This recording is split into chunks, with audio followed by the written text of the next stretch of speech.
So here's how to perform Harry Kane's signature celebration on FC25.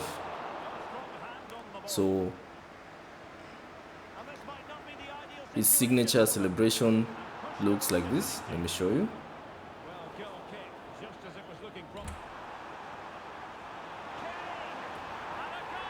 So this is his signature celebration,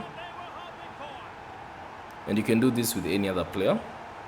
So to do this with another player, all you have to do is hold L2 and flick the right analog stick down and up, and that will perform that celebration. So let's try and use another player and see how it works.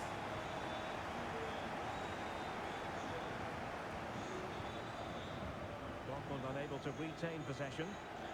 And he's broken free. So hold L2 and flick the right analog stick down and up, and that will perform the signature celebration. It's pretty simple. Thanks for watching, and I'll see you on the next one. This is all about his ability to find space in the box, which then makes the finish look so much easier.